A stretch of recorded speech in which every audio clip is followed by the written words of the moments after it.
Assalamualaikum yang dihormati Tuan Presiden, Setiausaha Agung dan ahli-ahli perwakilan. Saya ingin menyatakan penghargaan kepada pihak Kementerian Luar Malaysia yang telah memberikan peluang, dan ini adalah juga satu penghormatan kepada saya untuk menyampaikan ucapan di Pertubuhan Bangsa-Bangsa Bersatu. Tuan Presiden yang dihormati, di sini saya ingin mengutarakan dan ingin mengusulkan mengenai isu yang berkaitan dengan Palestin. Seperti mana yang telah diketahui oleh semua bahawa Malaysia telah menjalinkan hubungan diplomatik dengan semua negara kecuali Israel. Perkara ini telah diisytiharkan sejak tahun 1966 kerana Israel didirikan secara haram yang asalnya merupakan tanah masyarakat Palestin. Kekejaman tentera Zionis yang tidak pernah berhenti bertindak kejam menganiaya masyarakat Palestin, tidak kira yang beragama Islam maupun yang beragama Kristian. Malaysia dengan lantangnya bersuara dalam usaha untuk memperjuangkan masyarakat yang ditindas oleh rejim Zionis yang telah berlarutan dan masih tidak menemui jalan penyelesaian. Menurut Cheryl Waria pada tahun 1989, dalam hujahnya telah menyatakan bahawa Malaysia memainkan peranan dalam menyokong umat Islam yang ditindas di Palestin, dan merupakan penyokong kuat Palestin dalam forum antarabangsa. Malaysia juga telah memberi perlindungan kepada rakyat Malaysia pada tahun 1948 apabila Palestin diduduki oleh Israel. Konflik ini seolah-olah tiada titik notahnya. Israel merupakan negara yang tidak diiktiraf dunia, tetapi Palestin yang menjadi mangsa dalam percaturan Israel untuk menubuhkan negara sendiri. Lebih memburukkan keadaan lagi apabila Amerika Syarikat campur tangan dan menyebelahi Israel. Adalah sesuatu yang melampau di dunia Islam. Salah satu yang menjadi pendorong utama untuk mengganas adalah sebagai tindakan terhadap Israel yang disokong oleh Amerika Syarikat ialah menyerang rakyat Palestin. Malaysia berpendapat selagi sempadan Israel tidak ditentukan dan wilayah Palestin tidak dikembalikan kepada mereka, selagi hasrat Palestin untuk menubuhkan negara sendiri tidak akan kesampaian. Keganasan tidak mungkin akan luput. Lebih menyedihkan lagi apabila Amerika Syarikat menafikan peranan pertubuhan antarabangsa khasnya PBB dalam menyelesaikan konflik antarabangsa. Amerika Syarikat telah membangkitkan kemarahan setengah pihak untuk bertindak ganas dan melampau seperti yang telah dilakukan oleh Israel di Palestin, hingga menyebabkan beberapa kumpulan pejuang di Palestin menjadi semakin hilang kepercayaan terhadap sistem penyelesaian konflik antarabangsa yang sedia ada.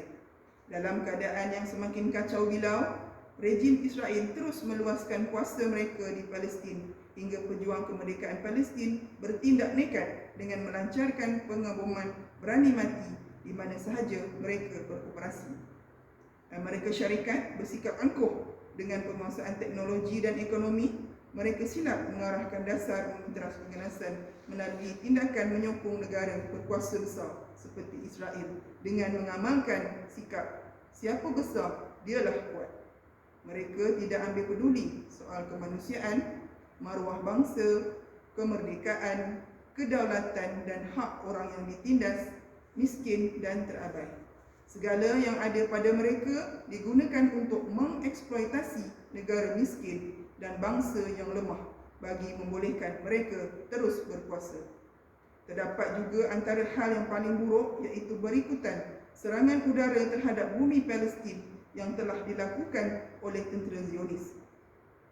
Secara umumnya telah diketahui bahawa satu perjanjian gencatan senjata telah pun wujud dengan inisiatif oleh beberapa buah negara, namun Israel tetap bersikap degil yang jelas menunjukkan kebiadaban negara tersebut. Pada tahun 1948, tanah rakyat Palestin telah dicerobohi untuk mewujudkan Israel, dan pada tahun 1967 pula dunia telah menyaksikan pelbagai pelanggaran hak asasi manusia yang telah dilakukan oleh rejim Israel terhadap rakyat Palestin. Rakyat Palestin telah menanggung penderitaan hampir setengah abad. Tindakan tidak berperi kemanusiaan oleh Israel terhadap rakyat Palestin tidak harus dikecualikan oleh negara-negara yang bertamadun, termasuklah negara Malaysia yang inginkan perdamaian dan keadilan ditegakkan. Adalah menjadi satu kepentingan bagi Malaysia untuk memperjuangkan nasib rakyat Palestin. Ini adalah kerana Malaysia adalah sebuah negara Islam dan menjalinkan hubungan yang erat dengan negara-negara Islam yang lain. Bermula pada era Perdana Menteri Malaysia yang pertama, iaitu Tunku Abdul Rahman, sehingga pemerintahan Datuk Seri Najib, Malaysia sentiasa berperanan aktif dalam usaha mencari penyelesaian yang adil dan berkekalan dalam menangani konflik Israel dan Palestin ke arah mewujudkan negara Palestin yang berdaulat dan merdeka. Malaysia secara terbuka dan lantang memperjuangkan hak asasi rakyat Palestin di peringkat dalam negara dan antarabangsa.